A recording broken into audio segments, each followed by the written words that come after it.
How's it going? It's Walsh here, sick as always. Today, instead of a daily update video, I'm going to show you how I've been farming 6 links in the Sentinel SSF League. So if you're anything like me, getting a 6 link with fusing orbs is not really a viable option. Like right now, this league I'm about 980 in the hole and have not 6 linked anything. So the only 6 link I've gotten are from the Chainset Bind card, and I got one 6 link weapon from a Harvest Craft. In total, I've farmed about 13 or 14 sets of this card, and I have a bunch of 6 links. Ended up vendoring a bunch of them for Divine Orbs because they were like crappy bases, you know, like really crappy ES bases and etc. But for the most part, they've been pretty nice. I have a 6 link for basically every other character I want to play this wipe. I'm going to keep farming some more because I want to try mashing them together and making some crazy stuff using the breach rings and whatnot. But anyway, let's get down to the supplies you're going to need.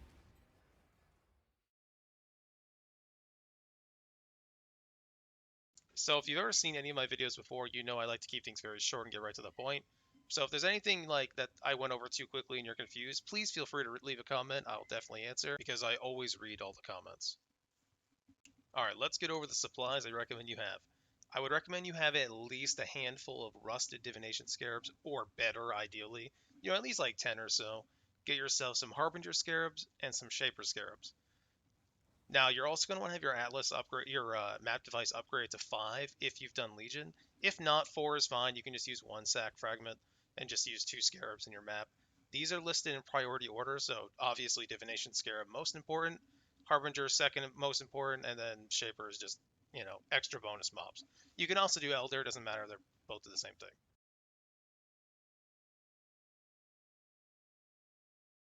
Alright, let's quickly go over the Atlas skill tree. So, you know, this is pretty straightforward. I'm trying to get more boss maps, synthesis maps, and whatnot because I'm SSF, trying to get more stuff. Now, the reason I have all this Harbinger stuff is the Harbingers give you an insane amount of mobs, and with the upgrade, it's really easy to start stockpiling Annul orbs, Exalted orbs, and etc.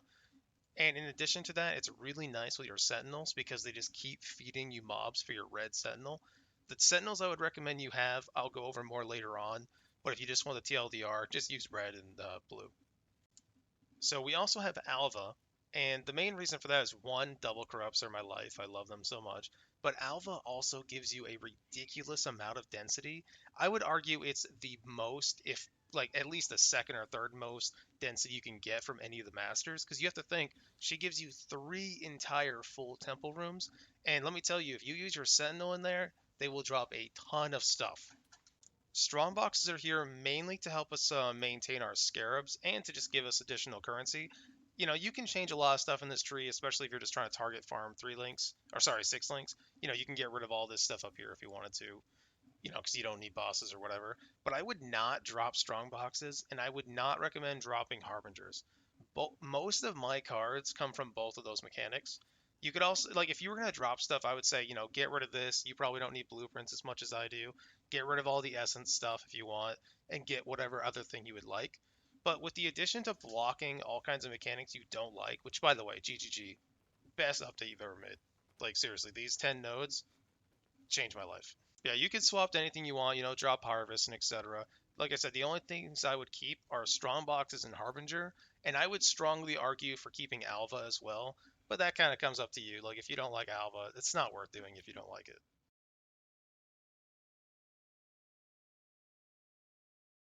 All right, if you don't want to see all my nonsense, just TLDR.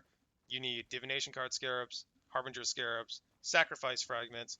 Get yourself strong boxes, harbinger, and alva on your tree, and you're good to go. Also run Eater of Worlds. Take the additional downside, but 50% increase effective altars. Always take the divination card stuff you see in order of priority number 1. Monsters have a chance to drop divination cards. 2, divination cards can be doubled. And 3, bosses can drop divination cards. Keep in mind, if you're more than halfway done the map, it's probably better to take the bosses drop divination cards than the minions.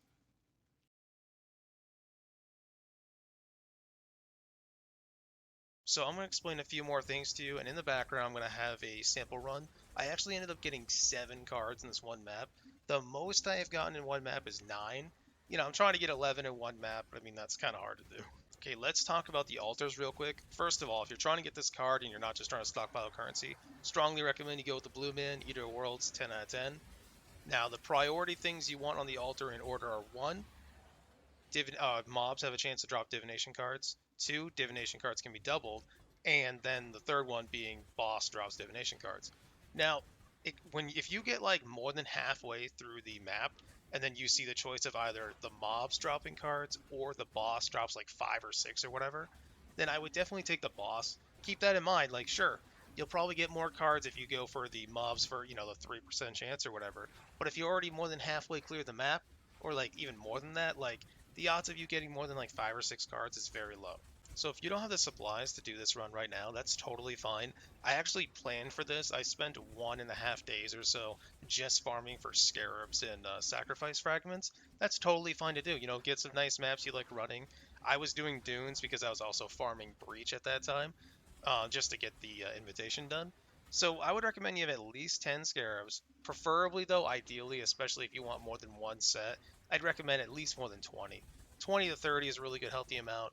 Get a good chunk of sacrifice fragments, which is pretty easy with Sentinel. I do want to say, however, even if you're doing everything I say, you're running 90 plus quantity maps, doing all these sacrifice fragments, sure, you'll get runs like this right here where you'll get 7 cards in one map or even more.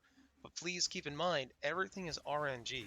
You could do everything correct, follow all of my advice to the letter, and you might go 4 or 5 maps dry. I'm sure for some people that's really obvious, but I don't want to mislead you. I don't want you to think that, this is guaranteed you're always going to get the cards. Just keep in mind RNG is a factor.